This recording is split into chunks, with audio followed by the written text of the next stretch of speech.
నిర్మల్ జిల్లా కుంటాల మండలం Arli X road దగ్గర హైవేపై రాజుల గ్రామ రైతులు రాస్తారోకో చేశారు. మొక్కజొన్న తూకం వేసి రోజులు గడుస్తున్నా లారీలు రావటం లేదని ఆందోళన వ్యక్తం చేశారు. బ్యాగుకి 25 రూపాయలు చొప్పున తామే బస్తాలను కొనుగోలు చేశామంటున్న రైతులు అకాల వర్షాలకు కొనుగోలు కేంద్రాల్లో నిల్వ ఉంచిన మొక్కజొన్నలు తడిసిపోతున్నాయని ఆవేదన వ్యక్తం చేశారు. అధికారులు పట్టించుకోవటం లేదన్న రైతులు తూకం వేసిన మొక్కజొన్నను తరలించాలని డిమాండ్ చేశారు. రైతుల ధర్నాతో నిర్మల్ భైంసా హైవేపై భారీగా ట్రాఫిక్ జామ్ ఏర్పడింది.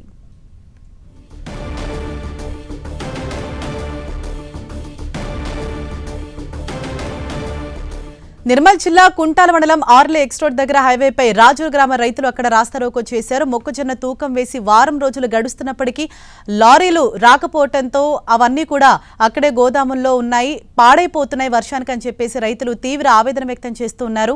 మరింత సమాచారాన్ని మా ప్రతినిధి ప్రేమ్ సాగర్ మనకు అందిస్తారు. ప్రేమ్ సాగర్, అంటే ఎందుకని జాప్యం జరుగుతోంది? అధికారులు పట్టించుకోవట్లేదని రైతులు అంటున్నారు, లారీలు రావటం లేదని చెప్తున్నారు. అసలు ఇంతకీ అధికారులు ఏమంటున్నారు? రైట్ హరీష, రెండు ప్రధానమైన సమస్యలు మనం చూడొచ్చు. ఒకవైపు ట్రాన్స్పోర్టేషన్ సంబంధించిన లారీల సమస్య ఒకటైతే, మరొకటి గన్ని బ్యాగ్స్ షార్టేజ్ ఉన్నాయి. అందుకే తూకం చేసి అక్కడనే కొనుగోలు కేంద్రాల్లోనే ధాన్యం ఉంచుతున్నారు. సో నిన్న చూసాం మనం, నిన్న ముదోల్ నియోజకవర్గం మొత్తం కూడా భారీ వర్షం కురిసింది. చాలా చోట్ల అక్కడ తడిసిపోయి ధాన్యం అంతా కూడా తడిసిపోవడము, కొంత ధాన్యం నీటిలో కొట్టుకపోవడం అనేది జరిగింది. దీంతో రైతులు నిన్న కూడా పెద్ద ఎత్తున ఆందోళనకు దిగారు. ఇవాళ తాజాగా అర్లిటీ ఎక్స్ రోడ్ వద్ద వాళ్ళంతా కూడా ధర్నాకు దిగి అక్కడ ఉన్న గన్ని బ్యాగ్స్ స్వయంగా ఒక్కొక్క బ్యాగ్ 25 రూపాయల చొప్పున చెల్లించి మేము కొనుగోలు చేసినప్పటికీ కూడా లారీలు లేవని చెప్పేసి ధాన్యం లిఫ్ట్ చేయట్లేదన్నది ఒక ప్రధానమైన ఆరోపణ రైతులు చేస్తున్న పరిస్థితి ఉంది. సో వారం రోజులు అవుతుంది, కొంతమంది రైతులు 2 వారాల నుంచి కూడా కళ్ళల్లోనే కుప్పలు వేసుకొని ఎదురు చూస్తున్న పరిస్థితి ఉంది. మొక్కజొన్న పూర్తిగా ఒకవైపు, మరోవైపు ధాన్యం కొనుగోలుకు సంబంధించి పూర్తిగా ఆందోళన కొనసాగుతున్నాయి. నిర్మల్ జిల్లాలో ప్రతిసారి ఇదే పరిస్థితి. అధికారులు కొంత జాప్యం జరుగుతుందని చెప్పి చెప్పుకోవచ్చు. ఈ లారీలకు సంబంధించిన ట్రాన్స్పోర్టేషన్ వ్యవహారంలో కానీ, ఈ గన్ని బ్యాగ్స్ ని సరైన క్వాంటిటీ ఉంచడంలో కొంత వైఫల్యం చెందారన్నది రైతులు ఆరోపిస్తున్న పరిస్థితి ఉంది. సో రైతుల ఓపిక నశించి రోడ్లపైకి వచ్చి ధర్నాలు చేస్తున్న పరిస్థితి ఉంది.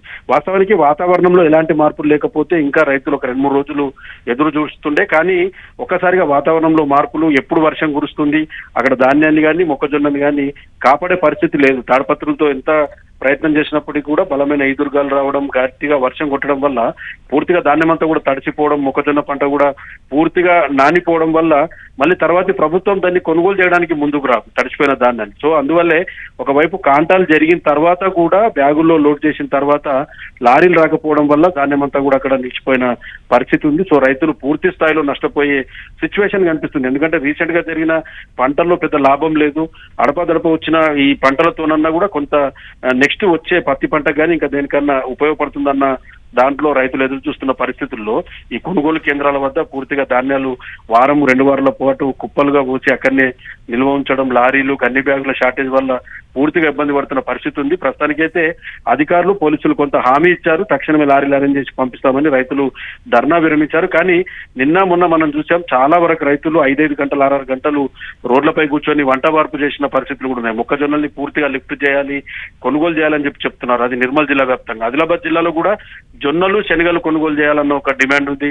ప్రభుత్వం నుంచి కొనుగోలు చేయడం లేదన్నది తాజాగా ఎమ్మెల్యేలు కూడా అడ్డుకుంటున్న పరిస్థితి అయితే కనిపిస్తుంది. సో రైతుల బాధ వాతావరణ పరిస్థితుల మార్పుల వల్ల చాలా ఇబ్బందులు ఎదుర్కొంటున్న సిచ్యువేషన్ ఉంది. Harish, right, thank you Prem Sagar.